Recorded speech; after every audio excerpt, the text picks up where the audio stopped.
Lena, welcome to the podcast, the In the Know podcast. Good to see you today. Thank you so much for inviting me. I'm really looking forward to this. So we're going to be talking about becoming trustworthy. That's the topic that we are going to focus on. And given that my main core business works in recruitment and we supply talented individuals to the financial services sector, both in the UK and the US, where perhaps the perception isn't great either, I think this will be great for all audiences that will be tuning in to this. So thank you very much. And I was very lucky to be on one of your webinars recently where you talked about trust, and I was fascinated from the off. And I was desperate to get you on the podcast because I thought I need to go a little bit deeper here. So before we get into becoming trustworthy and how we do that and a bit of some tactics around that, I'm really interested in your backstory, Lena. How on earth did you become an interrogator? How did you start your journey? Because it's fascinating. So maybe you can share your journey to date. Sure. It was completely unplanned, fell in my lap.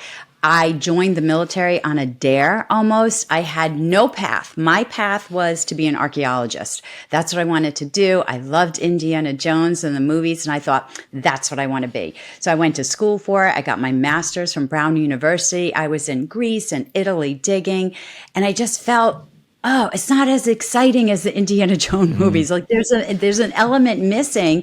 I loved what I did. I loved the culture, the history, but I was like, there's just that excitement element that's missing. And so I graduated with my master's degree. I didn't have a job and I was kind of floundering. And my dad's like, what are you going to do now? You need to get a job. Like at some point you need to, get going. And I was like, you know what? You're right.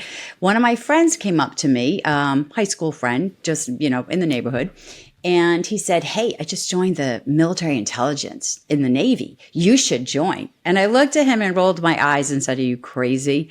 Nobody in my family, we're not a military family or a law enforcement family, which is odd because that's all my life now. But anyway, it just never was a thought. And I thought, I just came from Brown University, the most liberal university out there, and you want me to go join this organization in the Navy? I don't know anything about military bearing. I don't even know how to wear that uniform. I don't like the uniform, all this stuff. And whatever happened in my thought, in my, process of really digging into this, my friend just said, well, listen, you can't be Indiana Jones. Why don't you go be James Bond? And that's what did it for me. Because I am that theory thinker, right? And we were talking about this earlier. I'm a future focused person. I love to do theories and concepts. And so when he had said that whole image of excitement and adventure came back in. And I thought, maybe this is it. This is what I'm meant to do, not an archaeologist. And that drove me to making the decision to join the Navy as a reservist. So I didn't join full time. And I had some other jobs I was doing, but that was the driving factor. It motivated me. And when we get into our conversation about trust, this is a critical element because you need to know what motivates people to make certain decisions. One of those is, do I trust you? Do I like what you're selling me? Do I really want to work with you? Do I want to invest in you? Right? And what is that key element that's going to motivate that person to trust you, to tell you the truth, to invest with you, partner with you, et cetera? So when my friend had pitched me joining the Navy, he hit my motivation button. And I was like, absolutely. And I did not think about this too hard because I tend to make decisions that way. I'm a huge risk taker. I love taking risks. And I signed up and I joined the military. So fast forward, I finished all my intel training. I was really enjoying it, learning all about military bearing and all of this stuff. But I thought this is kind of cool. And I was at my duty station one reserve weekend and I had a commanding officer come up to me. And again, he hit that motivation button in me, but he said, Seaman Sisco. And I was like low ranking at this point. And he says, Seaman Sisco, we have this brand new opportunity. So I heard brand new. I heard challenge. I heard the first time that the Marine Corps is allowing females in your lowly rank to do this. And all those buzzwords just got to my motivation core. And I was like, what is it? And he said, it's called interrogation prisoners of war. And I was like, ooh, I don't know about this. And he's like, well, just listen to the Marines talk about it. And then, they want us to dedicate 5 to 6 people to get trained, And so, to augment their forces during time of war.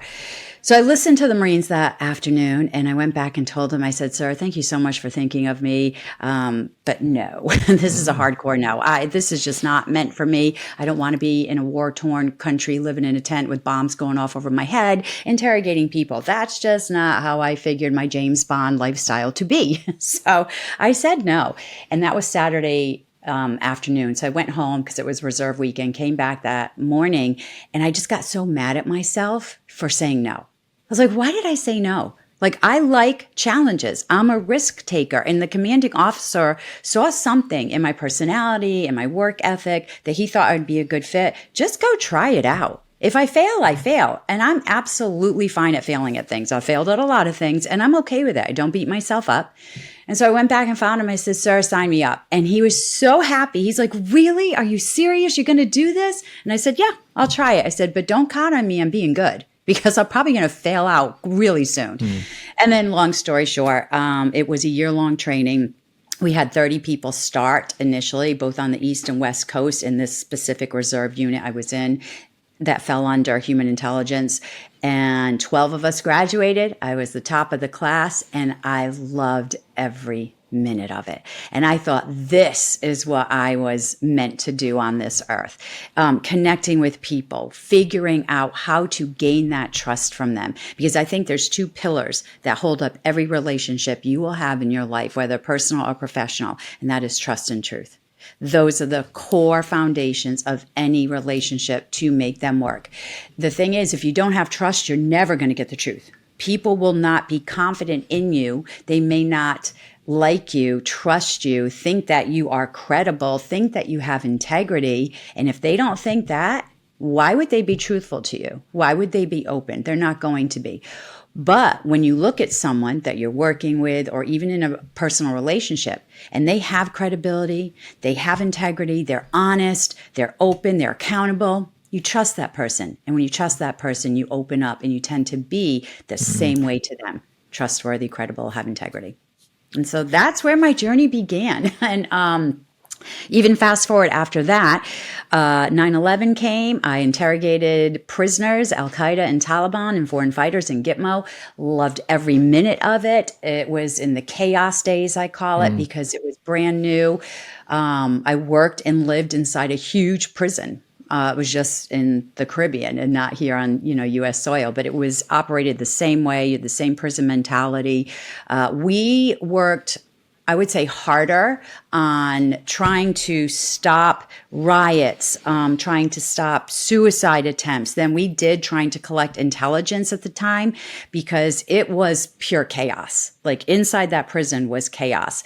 There's stories I share, like every time we did the call to prayer, there would be a riot somewhere. And the detainees, because of their culture and their beliefs, were that, hey, if I kill myself on American soil, I'm a martyr. And then I give, credibility, and I give honor to my family back home and to the cause and the mission. And you can't change a belief like that. Trust me, we tried. It doesn't work. So you work with it, right? We're not out to change people. You just can't change them. So you work with what they have as a belief and use that to your advantage. And that's something we can talk about later. But so while I was there, I found a way that I thought was the most effective way to talk to people, to treat people, to get information from people. And I started tweaking it, and I started using a lot of psychology, human behavior, communication, leadership skills, interpersonal skills, and I smushed it all together. Yeah. And I think I came up with the best method for really perfecting any interview, interrogation, whatever you want to call it. It all comes down to a conversation, but perfecting every conversation so that I get the truth. I get what I want. The other person is feeling valued, and it just worked. And so fast forward all these years, it's what I teach law enforcement community to this day. I also teach business owners. So I've taken all my human intelligence skills and I now teach people in any type of industry. I teach business owners. I teach entrepreneurs. I teach people in the health industry is a big client of mine, especially with employee relations at major medical institutions. I will not say the names. I also still train a lot of government agencies because no matter who you are, if you have to interact with another human being, these techniques are going to help you do that and make sure every interaction is successful.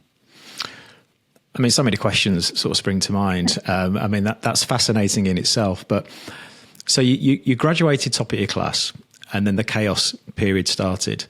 So looking back, what did you learn most about yourself? Because it sounds like it was trial and error with what you were learning from the classroom and then obviously into the chaos period. But yeah, looking back, what did you learn about yourself most? So the Marine Corps trained us well. And when I got to Gitmo and I jumped in my first interrogation, I was like, oh, I'm back in training. So it did prepare me well, but I thought there's got to be a better way to get into someone's head, to make them trust me, to make them understand I'm not out to hurt them. I'm not out to manipulate them. So when I gain that trust, then they open up and we have this good communication flow. And I will tell you this, that first interrogation though, I was horrible. It lasted 2 hours and it was 2 hours of complete failure. I was terrible. I went back to my house that night. I beat myself up. I was like, why? I don't belong here. I am so bad. People are dying on the battlefield, like legitimately overseas in Afghanistan, overseas in Pakistan, wherever. They're dying because I suck at my job. I hate to use that word. My mom hates it, but it's just, that's what it is. It's fine. She's not going to tune in. Right? I know. Yeah, I don't know. But she's like, oh, Lena, that word. It is, yeah. But I was just terrible. I was terrible at it. And so that night, it was almost like when I got asked to join in the IPW, I had a long, hard conversation with myself. And I said, listen, you're going back tomorrow and you're going to kill it. You're going to be so good. You're going to get everything that you want. So figure out how to do it and do it. And I did. I went in the next day. I had an 8-hour interrogation. I got all the information. I was with the same interpreter and he looked at me and I'll never forget this. And he said, what happened to you last night? Like, you are a different person today. I'm like, yes. And this is the person you're going to be working with from now on. He's like, I love it. But it just was. So I think it was fear and overcoming fear of failure, overcoming fear of doing my job, overcoming fear of being successful. And I think that fear held me back initially. And fear only comes from one place. It's our thoughts. Yeah. That's it. Our thoughts drive all of our emotions and our behaviors. And when we can take full control over our thoughts, oh my gosh, we have control over everything. It's so powerful that I'm dedicating my entire 5th book to this concept. And I'm really excited to write it. But I changed my thoughts that night. Instead of, oh, what if I don't build rapport? What if I can't get them to open up? What if? I'm like, why am I being a fortune teller? This is ridiculous. Change those thoughts to, I will get the information. I will build rapport. They will trust me. And it just works. I'm interested to know those chaos years, just going back into that, because I obviously can only share so much, but maybe this isn't the correct word, but what would you say was your biggest success during that time, the one that you sort of fondly look back and go, yeah, that made a difference? Oh, I know exactly. I wrote about it, or have written about it in multiple books. There was this certain detainee that was a Saudi. So I was on a special team with what they called the hardcore detainees. It just meant that they were super tough to get them to break, even get them to talk. They just didn't want to talk to any American. And so they put me in charge of that team. And the Saudis, their will to just dig their heels in and say, I'm not talking, I'm not sharing anything, is so strong. Like tougher than any other culture I've ever met, any other ethnic background. So I was preparing for a Saudi to come into interrogation, and my interpreter, I remember him looking at me going, rolling his eyes, going, here's another tough one. We're going to have another long day. I'm like, I know. And I had tried every approach tactic. And when the guards brought him in, It was very ominous back in the day because we all worked in a trailer and you had the interrogation booths and then the observation, then the interrogation booths. And when they brought in a detainee, they would scream, "Detainee on deck," and everything went quiet. Ooh.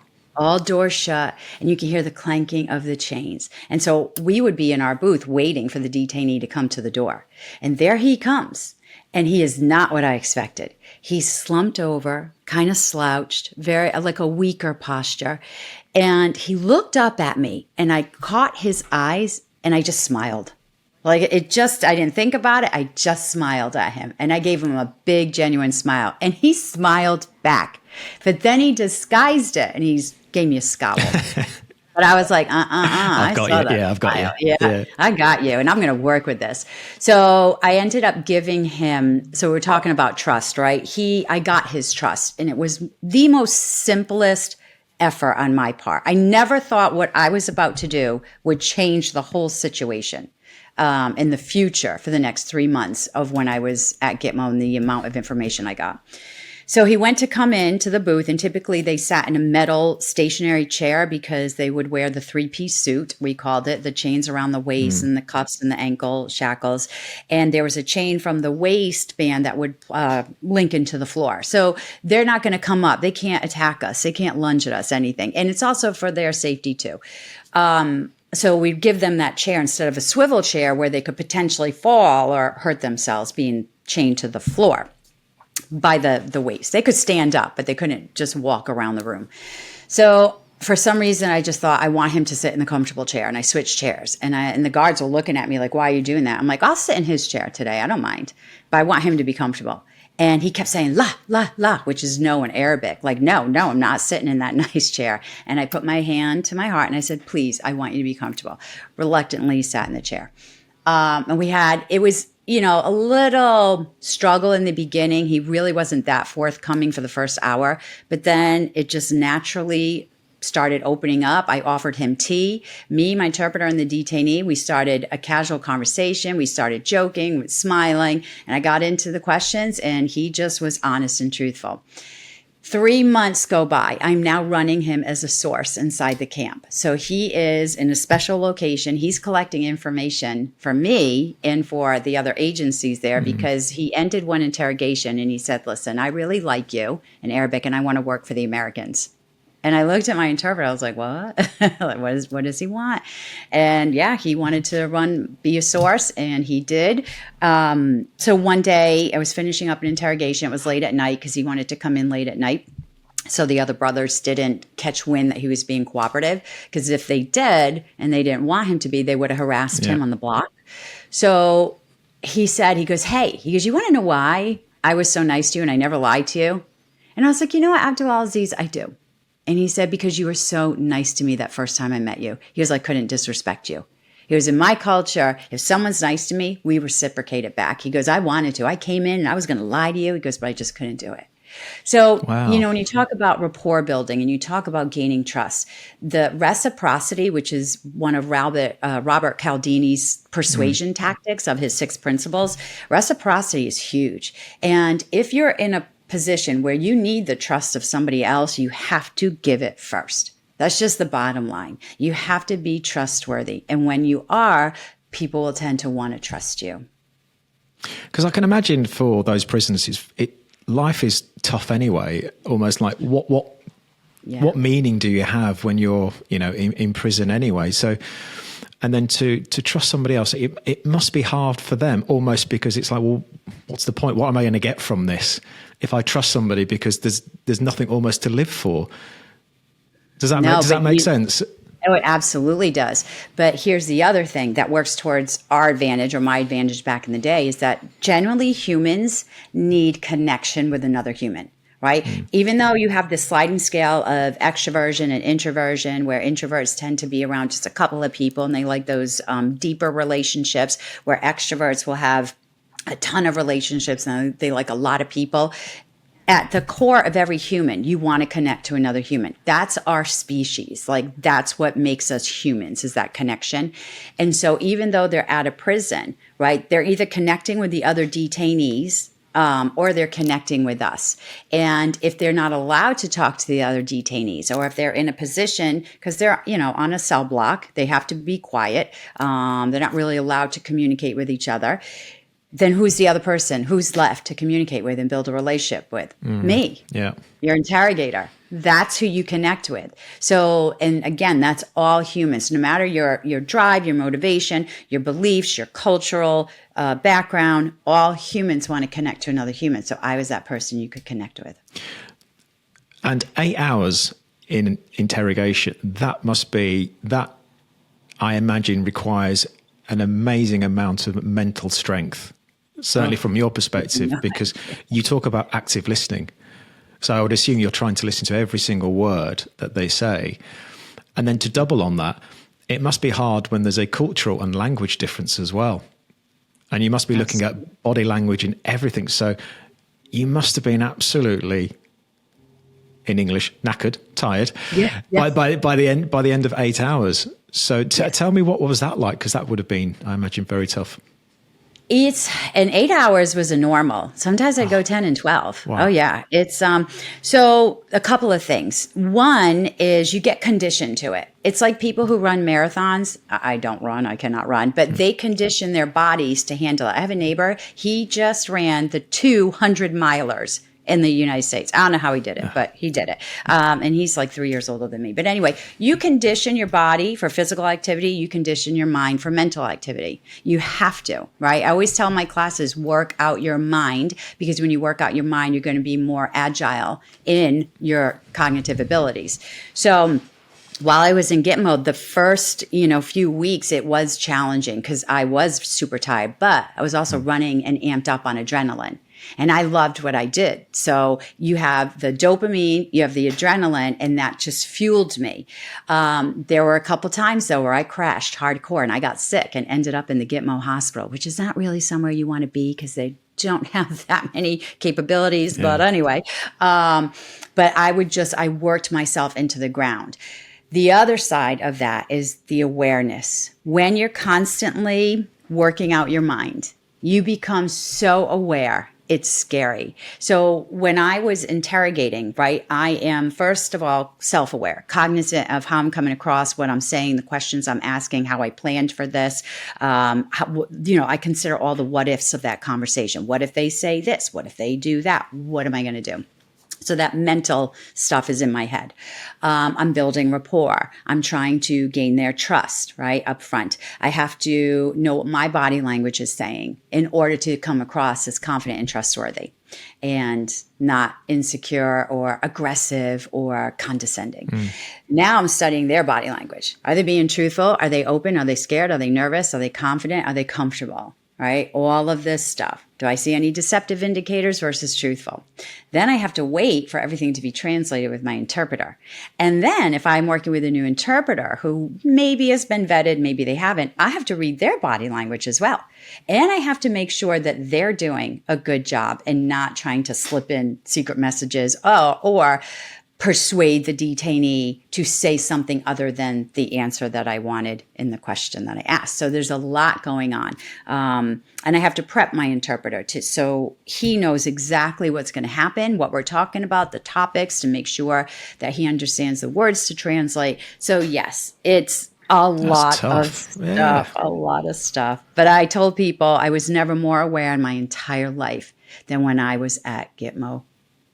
And how would you say it's changed you from those early years when you wanted to become Indiana Jones or James Bond, and you look now? How has all of this changed you? When I got into this field, I really discovered like the core of kind of my why of what I do. I am all about justice. All about it. I didn't know it back then when I was kind of dabbling into archaeology or just, going to college. I really didn't understand what was going to drive me to a career-wise or really motivate me and love what I do. And when I started out as an interrogator and I left Gitmo, I'm like, oh, this is it. This is at the core of me what I love, and it's everything to do with justice, finding the truth. And so I think everything happens for a reason, right? Yeah. And I think all of that chain that happened in my 20s happened because I was supposed to be right here and do what I do. Little voodoo, I know. That's But good. I look back and I'm like, I'm so thankful that I needed a job. I needed money. My friend said, join the Navy. My commanding officer said, hey, we think you'd be a great interrogator. I'm so thankful because it has really created my way in life, my path in life. And I love what I do. And how would you say it's affected other people around you? Because I don't know if you're married or you have a partner. But if I was married to an interrogator, I would just be, look, yeah, I haven't taken the trash out. Yeah, I'll just fess up straight away. So how do other people treat you? So that's very interesting. I am married, and luckily my husband is in the same career path. He is a U.S. Marine Corps colonel, and he's still in. He is retiring next year. He has done what I've done. He's trained way and higher than me. He's a case officer. He's lived overseas. He's been in 7 combat tours. Like there's nothing this guy hasn't done, but he understands my training, and so our relationship is good in the fact that we both have the same careers and skills. But however, I'm much better at him at detecting deception. And when he doesn't tell me the truth, I know his tells, and I'll be like, babe. And he's like, don't pull that interrogation stuff on me. I'm not, this is what I said. I'm like, okay. And so people ask me, like, what do you do when you catch him in a lie? Because we all lie. I lie to him about little stuff, right? Hey, Lena, how much did you pay for your facial? Oh, it was only this. Maybe I'll, take My off wife $50. says that. Yeah, £5. Really? Yeah, that's it, right, right. It was the cheapest facial I know. So we all lie, and a lot of us lie to make other people feel good or to avoid an argument. Is it okay? Sometimes, yes, I don't care. I don't label it, but we all lie. So when he lies to me, I just think, listen, is this something that is worth fighting about? Is it something I want to draw his attention to? Or is it just because he's trying to save me from whatever or trying to make me feel better? And so I just let it go. Is it? Yeah, I can imagine that. I'd love to be a fly on the wall in those sort of arguments, trying to work it all out. I guess when you say, I think you said everyone lies. Is there a scale? Because I look at myself and I think, yeah, I do tell lies, but never to. I always think a white lie, not to cause offence or to upset somebody, but I'm always then thinking, well, at what point does it become? Well, that's a black lie. That's a tough lie. You know what you're doing there. So I'm trying to work out. It'd be great to know: is there a scale of lies? Because I want to be on the low side. That's so funny. There's not really a scale, but there are 4 types of lies. I tell people one is just a false statement, like I'm just going to blatantly lie about this thing. One is embellishment, and let me tell you, right? We embellish a lot. 80% of resumes are embellished. Yeah. So you have to, and people are like, oh, well, they'll say that's a white lie, but it's still not the truth. You know what I mean? Yeah. So it's embellishment. The other one is distortion. When I tell you mostly the truth, but there's one fact in there that I'm lying about. I just distorted one fact. And usually when people do that, they will sandwich that lie in between 2 truths to make it easier to tell. And then finally, there's lying by omission. It's the easiest to do, the hardest to detect. And that's when I'm just leaving the pertinent information out. I'm leaving the lie information out.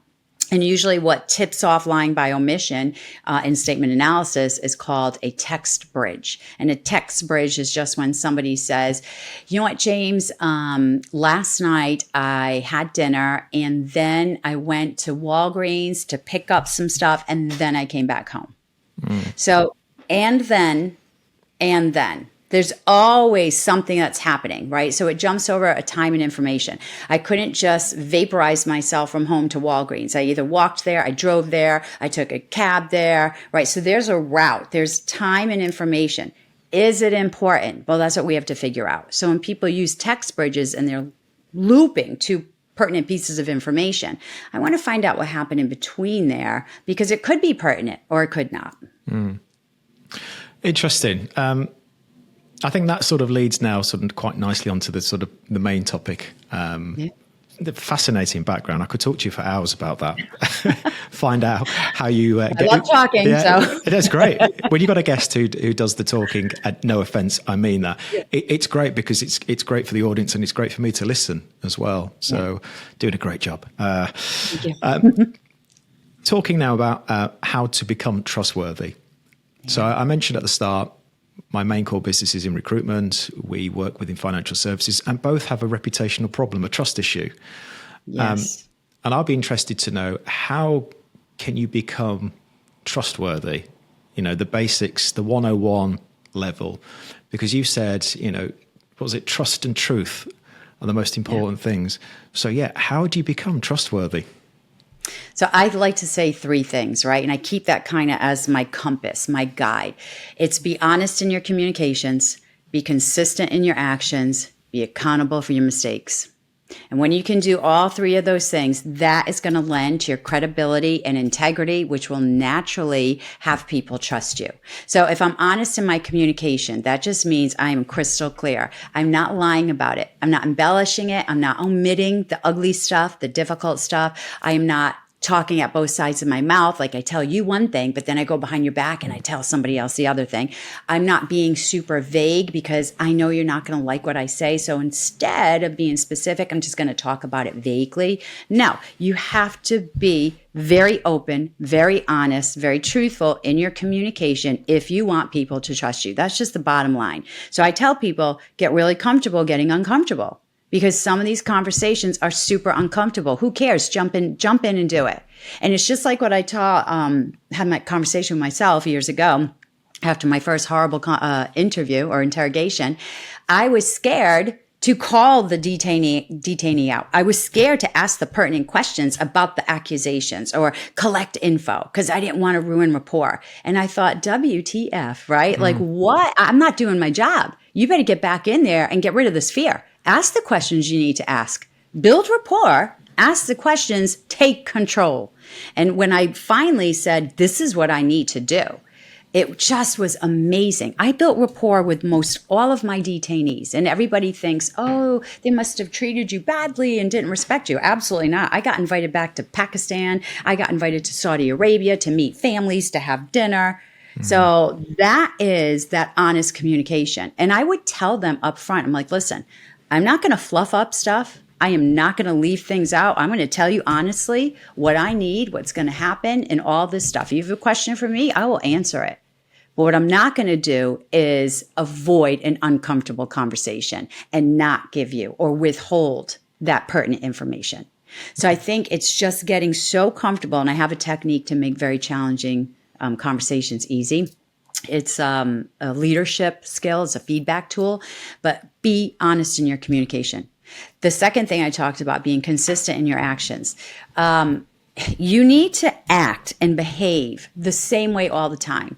If you all of a sudden walk in one day and you behave differently, something is off, people are going to look at you and say, well, that's odd. That's unfamiliar. We don't like anything unfamiliar. We're happy and we feel comfortable around things that are familiar. So if I've gotten to know you, James, over the past couple of months and we're working together and your behavior has been consistent, that helps me say, James, you're familiar to me. I'm comfortable around you. But if you do one weird thing, that's going to make me doubt whether or not I'm comfortable and doubt your consistency. And a good example of this, which happened here in the US, was, I think it was last year, the actor Will Smith. Do you remember what he did? Yeah. So he got up on stage, right? Never had done this before in his entire career. Walked up on stage and slapped Chris Rock and then got off stage. Will Smith cannot be trusted no longer. Nobody is going to trust his behavior because now he's not consistent in it.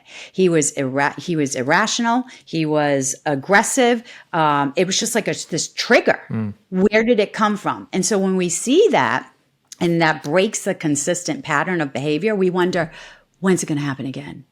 And is it going to happen to me? And those doubts about people cause the mistrust. And then finally, being accountable. We're all making mistakes in life. Every single one of us. There is not one human on this planet that can say, I have never made a mistake. I have never failed. And if you're saying that, you're lying, right? So it's just owning up to the mistakes. I have no problem saying how bad I was that first week of interrogation. No problem. I was bad. I was horrible. They should have kicked me off the island. But I fixed it.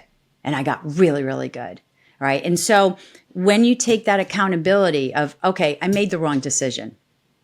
This is what I should have done. People will look at you as human and they're going to trust you because you are honest about the bad decision you made. And when you have those three things, I think those are the best ways to have the behavior, trustworthy behavior, so people trust you. Going back to the first point about honest communication, how do you do that when sometimes maybe you can't be honest about everything because you're not allowed to disclose something? I look at politicians, and you look, recently with what's been going on in Iran, and Trump saying one thing then doing another. It's like, how can you again have that honest communication where perhaps you just can't disclose all of the information and still keep that trust? Great question. Here's how you do it. Wouldn't it be better if we're having a conversation and there's something I can't tell you about your portfolio, there's something I can't tell you that happened, right? Because you're considering investing with me or whatever. I'm making this up. If I can't tell you that thing, I'm going to tell you I can't tell you because you're going to know I'm leaving something out because I'm going to have this creepy behavior. I'm going to get nervous. I'm going to do text bridges. I'm going to keep avoiding the question that you keep asking me about it. And you're going to know she's hiding something. Instead, wouldn't it be better to maintain that trust if I said, James, I know you want to know about X, but I cannot tell you because of Y. That's simple. That's it. Tell me you can't tell me and tell me why you can't tell me. Because this way, there's nothing in my head going, well, what is she up to? What is she doing? Why did she do this? The questions of unknown behaviors and information cause doubt. When you have doubt in a person and their actions and behaviors, then you don't trust them. So the one thing you are constantly working at is to get rid of the doubt. Give them everything you know, even if I'm not allowed to tell you, or I don't know the answer to that question. Tell them that. Because once you stop that, well, what if? What do they really mean? Why isn't she doing this? Stop the doubt, stop the questions, get the trust back. That's brilliant. Stop the doubt. Yeah.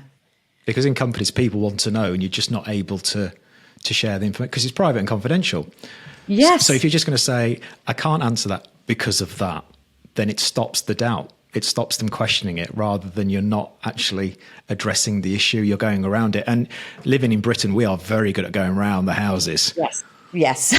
I don't know if you noticed that, even asking a basic question, we're so polite. I hope you don't mind, but if this is okay, could we possibly get to the point? I love how polite you are. Yeah. I love it. Yeah. I had a lady on the other day and she's from France. And there's a cultural difference because I said, how are you doing? And she laughed and she said, we don't do that in France. We don't ask people how they're doing. She said, because no one cares. Well, okay. Like, yeah, there you are. Like, that's French for you. She was being truthful. Yeah, she was. And I love it. She was there. Yeah. So that was interesting. And where does, obviously being, stopping the doubt, that's really good. What about body language? Because how does that play its part as well? Because trying to read people's body language, and even I'm probably thinking about now, look, I'm being quite expressive with my hands. I don't know if you can see them, but again, it's the cues that I try and pick up on as well. Mm-hmm. So from a trusting perspective, what sort of body language should we be sort of promoting to garner that trust? So before I tell you what to do, let me ask you this question. I'm going to put you on the spot. No, don't interrogate me. I'll just capitulate. It was me. I did it. Yeah. All right. So thinking of people, right, in their body language, who are you most comfortable around? What do they look like? What are they doing? I'm most comfortable around relaxed individuals, just relaxed individuals, go with the flow sort of people. That's when I probably am unguarded. How does relaxed look?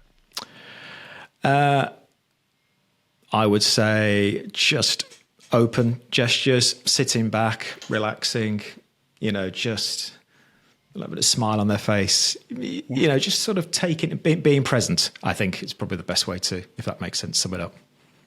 Absolutely. And you just answered your question, right? So when I tell people to be inviting, to have trust, it's confidence and openness. That's what people need. So the confidence comes in with me taking up space. It's smiling. It's speaking with deliberation. It is having good eye contact. It's potentially leaning in to listen to you more. It's maybe a little head nod as you're speaking to say, hey, I'm really interested in what you're saying. And it's that openness when I have. So the body has 3 power zones, right? The neck dimple, the belly button, and this is a British term, the naughty bits. Cool. That's what I like. That's very polite. Right? Yeah. I know. So those 3 areas of the body, they're called power zones because those 3 areas protect vital organs in the body. And if we were to get hit in any one of those areas, we could die. I studied martial arts for years, and these were strike zones, right? So if I hit somebody here, you're not chasing after me anymore. You're probably going down. But the brain, and this is the weird thing about our brain. So the brain at the unconscious level, right, which is super big, it's way bigger than our conscious level. The unconscious brain says, if you have fear coming from your amygdala, right, kicking off that stress response system in the body and out comes cortisol or whatever stress hormone, if you sense fear, your brain goes to naturally, automatically, and unknowingly goes to protect these power zones. And so we start to do this. And we'll stand with our hand over our neck and we'll hide our neck because I don't like the questions you're asking me. Now, the brain doesn't differentiate fear from being, chased from a guy who has a gun, being chased by a dog, or responding to an uncomfortable question. It doesn't care. It doesn't know the difference. It can't differentiate it, and it doesn't care. All it does is say, you feel fear at this moment. I'm going to protect you. And I'm going to make you cover up your power zone. So when people become closed with their body language and they're covering up and they're becoming tight and the elbows are tucked in at the body, that gives off this gut feeling in most of us that there's something that's making you uncomfortable.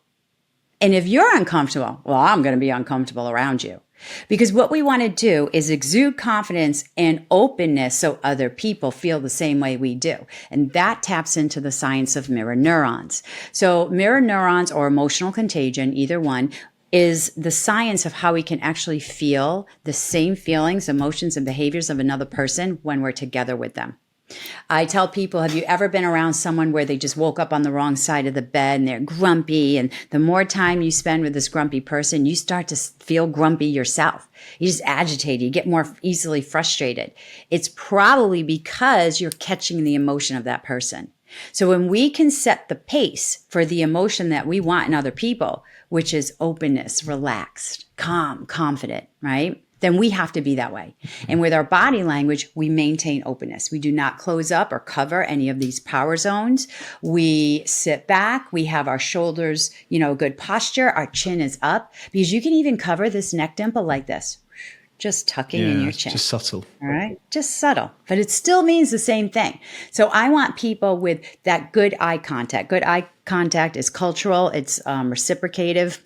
I tell people whatever eye contact they're giving you, you give it back because introverts don't give as much as extroverts. And there's some nuances there. But good eye contact. Don't be afraid to lean into people. Don't space invade them and make them feel weird and creepy, but lean in, have that open posture, a great posture, shoulder blades dropping down the back, chin up. You can even take your gait at a wider stride. Don't be afraid to put your hands on your hips like Superman or Wonder Woman, because when you get your body to take up more space, naturally, your cortisol suppresses.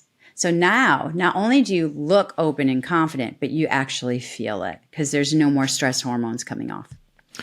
And how do you do that online? Because we live in a digital world now. So we're obviously doing this digitally and people have colleagues or employers all over the world. So how can you do that in a digital world? So you and I are doing it right now, right? We talk with our hands. So we're not controlling our hands. We're not sitting like this. We're doing what we feel natural. And when people do what they feel natural doing, that automatically makes them feel comfortable. When they're comfortable, there's no stress coming off. So even in this, I'm looking at you. We have great eye contact. I'm leaning in. I'm excited about this topic. I'm smiling. And you can hear a smile even on the phone. So all of these things with my facial expressions of emotion, my interest, I could even do this and lean in and do the Steve Jobs pose, we call it, put my chin onto my forefinger and say, yeah, right, and like nod. I know, right? It's like I'm really paying attention right now.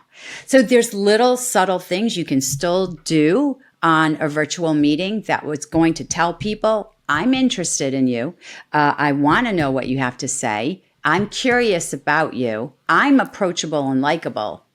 And there you go. You have your connections and you have your trust.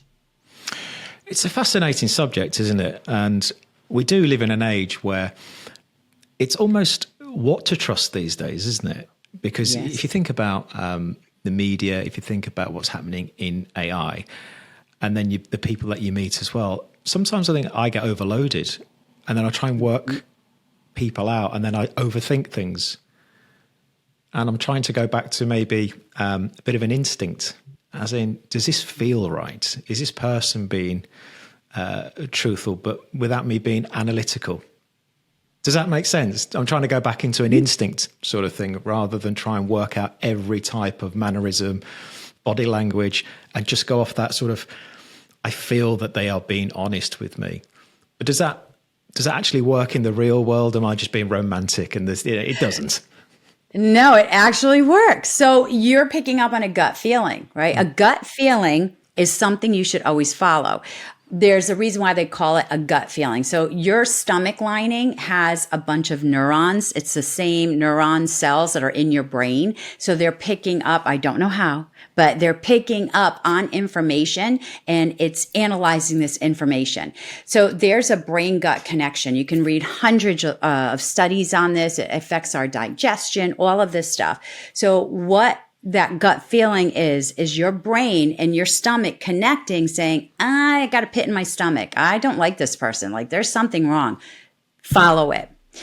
The reason why we tend to drop it at just a gut feeling and not say, well, it's because of, and fill in the blank, is because the brain doesn't know what it is. The brain hasn't taken a body language class. The brain hasn't taken a statement analysis class. So it didn't understand that you just did an incongruent shoulder shrug and leaked contempt and didn't answer my yes, no question like a truthful person should. Maybe your brain doesn't understand that, but your gut said, there's something off. I just don't want to trust this person. Follow your gut. And then I tell people to validate that gut feeling, have a conversation.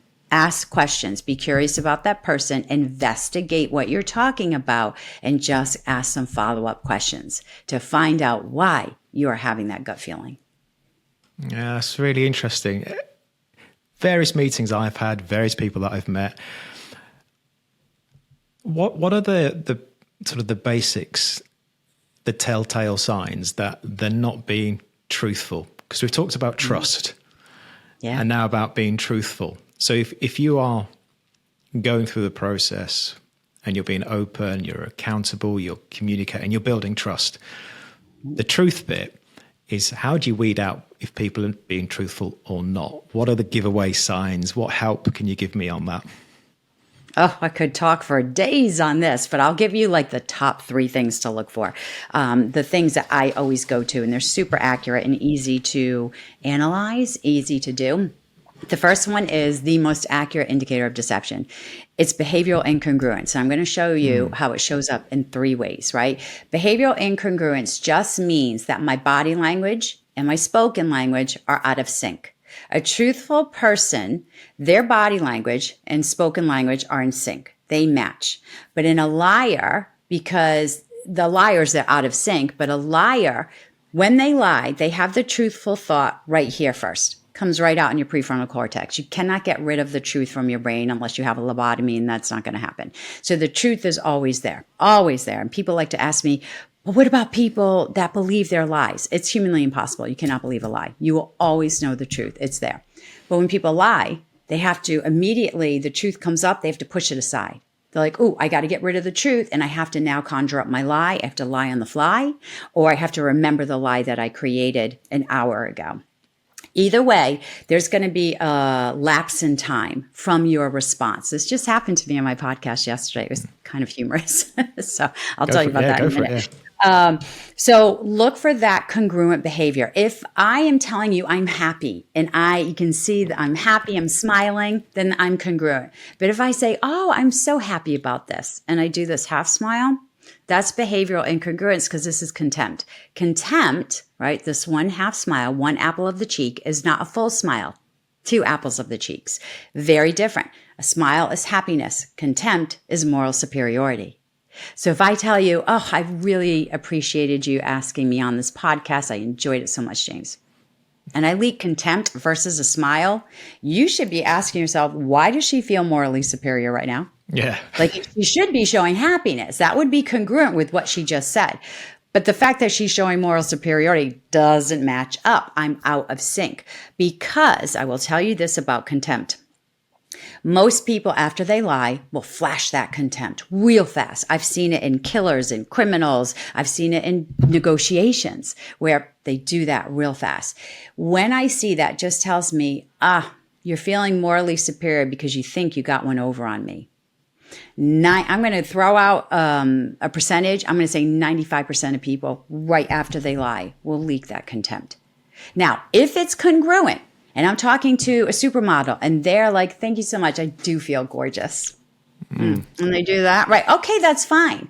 They feel gorgeous. They look gorgeous. They know they're gorgeous. They leak contempt, moral superiority. Check, we're good. So it makes sense. I got that. Now, wow. The two ones that I want everybody to pay attention to, all your listeners, are this. It's a yes and no, right? Are we congruent with our yes and no, our head shakes and nods, and shoulder shrugging? So these two are the most accurate things I like to pay attention to. If somebody's telling me yes, or they're telling me something that I agree with this, yes, right? It's a positive agreement too. They should be nodding in congruence with the yes. If I ask you a yes and no question, James, you should tell me yes or no. That's it. Nothing more. Yes or no. Because a truthful person doesn't feel they have to embellish a yes and no response. They're comfortable with committing to a simple yes and a simple no, and they will be congruent. So if I said, James, did you enjoy my first book? And you say, yes. Simple yes, and you nod, we're good to go. But if you say something that I tricked my last podcaster in, like this, James, did you enjoy my first book? I did. It was great. Right? Exactly. Your head just told me no. So we got a problem there. And you didn't say yes. You said, I did. That's an oversell of a yes. And the reason why I focus on overselling yes and no is because a truthful person their thoughts are convey information, right? That's it. A liar is out to convince you of it. So truthful people have no problem committing to yes and no because they're just conveying yes or no. But a liar doesn't feel that yes or no is convincing enough. So they will usually say no, but, and add information, or yes, I did. Absolutely. It's just overselling. I don't need that. I just need a simple yes and no. And then the final one for behavioral incongruence, and then I'll share my story of what happened yesterday. That was kind of funny, is to look for shoulder shrugging. Right? A shoulder shrug means uncertainty all the time, unless you have a nerve problem or an itch or something else going on. But if you don't have a physical ailment and you shrug your shoulders, it tells me that you are uncertain of what you're saying. So if I tell you, James, I have no idea what I'm going to have for dinner tonight, right? I do this. It makes sense. Yeah. My words are saying I have no idea. My shoulders saying, yeah, she has no idea. But if I tell you, James, I love this podcast. Thank you so much. It was great to be a guest. And I keep shrugging my shoulders, that's telling you, or it should tell you, that I'm doubting the words that I'm saying. And if I'm doubting what I'm saying, well, then so should you. And so that is the major, right? You're going to look at this contempt. You're going to look at facial expressions of emotion. You can take a course in it. There's some online, Dr. Paul Ekman. Their micro expressions are so good to pay attention to, especially this one. You ever seen that? Lips pursed, right? So there's a little saying I tell people, when the lips disappear, we don't like what we see and hear. When the lips hide, there's tension building inside. It just is expressing anger, discomfort, disagreement. When lips disappear, pay attention to that because things are not going well. But back to what happened yesterday. So I was talking about the podcaster. It was about my latest book, which comes out next month, The 13 Power Moves of Dark Psychology. It does not promote dark psychology. It goes through what it is and then how to thwart it, right? If you, how to handle somebody that has these dark psychological tendencies. So elicitation is a great way or a great tool to use to control conversations. So my podcaster asked me about what it was. And I said, well, you know, if I make a false statement, I don't ask you a question. Instead of me going, hey, James, did you read my first book? And you feel put on the spot and you're like, oh, I don't really want to answer this because I didn't. And I don't want to make her feel bad. So instead, I'll make it and turn it into a statement. And false statement works so well because if I say something that's false, most people want to correct it because you know the truth. So I say, James, I know you read my first book and I think that you found it beneficial. And you're going, no, I didn't read your first book, right? Or you say, yes, I did. All right. And this is what happened yesterday. So I did this to my host and I said, well, you read my first book, so you understand what that tool is. And he said, yes, I did. And so I went on and said, but I don't believe you. And he's like, why? I said, well, there was an ever so slight hesitation in your response because up until this point, he was quick to respond, right? There was no pauses. And he paused. He said, yes, I did. And he didn't give me a simple yes. He said, yes, I did. And when he said I did, he said it like this. Yes, I did. He inflected it. Yeah. So I said 3 things. You paused, you oversold the yes, and you inflected your voice. So I don't think you're lying. He's like, well, son of a gun, you got me. He fessed up. He's like, yeah, he did. Immediately, he's like, I was just trying to make you feel good. I'm like, listen, I don't care if you read it or not, but I just was demonstrating this elicitation technique and detecting deception and how accurate it is. That's so interesting. Do you know, I'm really scared to ask you any questions. Do you enjoy this podcast? Content. Is it a podcast? It's just, it's really fascinating. And I'm just conscious of time because we're coming up to the top of the hour. But many of the people that I work with, they are they're leaders. They are recruiting. They're hiring people from a sort of a very sort of quick dance around this. Are there any sort of questions they should be asking if they are looking to hire, which can sort of weed out whether people are being truthful? Because one of the issues that we find in recruitment, they are so good at giving you a story. As you said, 80% of resumes are probably, embellished. I would argue probably more than 80% from what I've seen. Yeah. And as a recruitment firm, we're always looking, trying to be better at, how we assess people, but also hiring companies. So any sort of insight with regards to questions we should be asking to see whether or not a person is being truthful? Yes. All right. So first, ask open-ended questions, always. The only time you want to ask a yes/no question is for what I just talked about. You want to see if it's a simple yes, a simple no, if they're going to oversell the answer, and if they're going to be congruent. So if they put something on their resume that you're scratching your head going, wow, they were only 8 years at this company. That's pretty impressive that they, achieved this. So I don't know if I believe it. It's probably an embellishment that I'm going to say, James, did you actually achieve blah, blah, blah, blah? And I want you to say yes or no, and I'm going to look for that behavioral congruency. Outside of that check question, I call it, I want you guys to focus on interrogative questions. You want to ask questions, not did you, could you, were you, should you. You want to ask a question that starts with an interrogative, who, what, when, where, why, and how, and you want to make it super specific. So your goal as you're going through that resume, who or what or which could have been written by Chat GPT. We just don't know anymore. It's insane. I wrote an article on LinkedIn about this, but to validate the information on that resume, you need to ask follow-up questions, and those questions need to be specific. Because if it is a lie, they're not going to have the answer for you. It won't be there. They'll have to make it up and lie, and then you're going to see behavioral incongruence. You're going to hear the pausing, the hesitations, the what did I do? Let me talk to let me think about this. If it's the truth, they're going to come right out with that information. Because again, truthful people convey the information because it's right here. Liars have to suppress the truth, conjure up a lie, which gets really mentally exhausting. ask specific follow-up questions. And here's the one question I love asking people. If there's something on that resume that has red flags to me, or my gut saying, I don't know if that's legitimate, it might be, embellished, I'm going to ask you how you feel about putting this on your resume, how you feel about the thing in your resume, the act that you did, the responsibilities you were for. And here's why I ask you that. Because number one, it forces you to answer in a narrative response. So you have to tell me a little story. And while you're speaking to me, I'm going to pick up on leads, right? Other stuff, other information I could maybe leverage. But when I ask you how you feel, if it's a lie, you're going to have to stop and think of how you should have felt. And I'm going to know.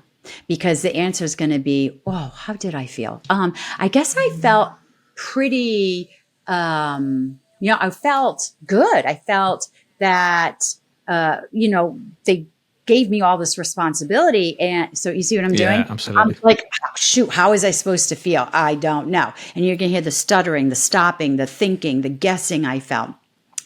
If it's true, and people are going to come out and say, you know what? I was overwhelmed, but I felt so accomplished. Bam. How do you feel about, and you can do anything. How do you feel about working for this potential company? How do you feel about leaving this other company? How do you feel about the legitimacy of your resume? How do you feel your resume is going to stand up to all the other resumes I have for this position? And then, follow up. What makes your resume stand out more? If you were me, why would I hire you? Or why would you hire me?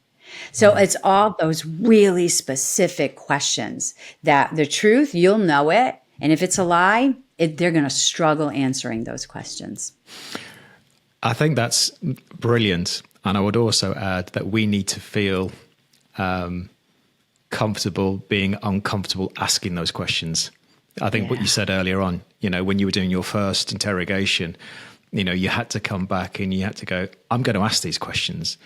Yes. Because I think we are far too diplomatic and we don't want to cause offense. But you're not then seeking the truth. Exactly. And listen, if I say, James, why should I hire you? And I sound like this, I'm not accusatory. I'm empathetic. I'm being respectful. I'm pleasant. I'm kind. We have a saying that my husband and I use in our fields is never, ever mistake my kindness for weakness. I'm kind all day long, but I own this interview and I will get the information I need to make the right decision. That's fantastic. I have two more questions, if I may. Sure. If or when people lie to you, as we've said that most people do, can you trust that person again? And can you trust them implicitly? That comes down to, I think, individual decisions. If you catch people in a lie, it depends on what they're lying about. If it's something that's hurtful, if it's something that's going to harm the relationship, if it's something like you call it the dark lies, if they did it once, they're probably going to do it again. Maybe they lied for self-preservation. They lied to save face. They lied because they were embarrassed. And it may be a one-off time. So you're going to have to really start, I don't want to say analyzing, but really looking at their behaviors a little more closely. Because if it's a pattern, they're not going to change. And your job is to then leave that relationship. If it's not a pattern and it was a one-off because I lied and made the stupidest mistake, and I think we've all been there, right? Then, okay, if you realized it was a mistake and you're working to correct it, sure, you can rebuild the trust with me. I will work towards that. And then you just see from then how the relation goes. If it happens again, maybe you stop. If it becomes a pattern, then it's time to walk away. Thank you. That's good. I like that. I'll use that one. And before my final question, you've got a new book coming out. Yes. Yeah. Tell us a bit more. When's it coming out? What's it about? Sure. So it deviated from what I normally write about. So I normally write about detecting deception, spotting lies, interviewing techniques. This one is on dark psychology. I was asked to write it because of my work in Gitmo and experiences in human behavior and dealing with people who have dark psychological tendencies. What I write about is the triad There's now a tetrad, but the triad is narcissism, psychopathy, and Machiavellianism. They added to the tetrad, which is sadism. So it's all about discovering and really knowing the characteristics of each, how they show up in personal and professional relationships. And the second half of the book is, what do you do when you are working with or in a relationship with someone who is a narcissist, who is showing traits of a Machiavellianist? What do you do? How do you talk to them? How you handle it? And it even goes at the very end into the dangerous side of it. So I have a lot, I do a lot of law enforcement training. So I have detectives who have offered up stories. There's helplines, but it's how to take control of that relationship, get rid of the person who is damaging you, be resilient, and bounce forward after having that type of relationship. Sounds great. I think it'll be great for all the spouses of politicians, to be honest. They should read it. It was funny because my husband brought it to work and all the people that work for him stole it. And one of the ladies, she's awesome. She said, Lena, this needs to be marketed as a dating book. Everybody dating needs to read this book. I was like, okay, Janice. Yeah. Why not? There's a market. Yeah. Yeah. That's brilliant. Okay. My final question then is, I ask this to most guests. So this is slightly outside of the box, but I'm going to give you a magic wand. And this magic wand has one wish, and you can wish for anything. What would you wish for and why? Oh, I would wish for, it's a feeling. I would wish for serenity, happiness, and peace within me, because I tend to flare up with my personality preference. I do get stressed out, and this is something that I work with. And I think if I could tamper all that more and have more serenity in my life, be a little more calm, then that's going to just have a ripple effect from everyone around me, both personally and professionally. So I think this domino effect would just have better relationships with humans and make humans feel better. Sounds great. Good luck with that. I know. That's why I need a magic wand. I'll have to make one. Yeah, right. I can buy my own dream car. That's easy. But this one needs a magic wand. It's very similar. I guess last year said something similar in terms of, just experience joy, like serenity, but just joy, feeling at peace. So yes. Almost quite similar in that respect. Okay, good. So I'm not odd. No. I've had some really not odd, but interesting answers. Taxation is like, okay. Yeah, right. But Lena Sisco, you have been an absolutely fascinating guest. I'm now conscious of my body language. So, you've been brilliant. Happy, smiling.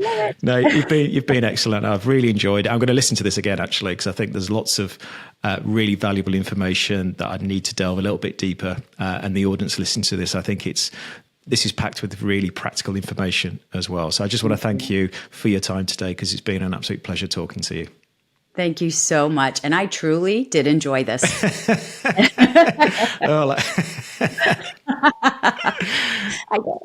did. That's great. That's brilliant. Many thanks.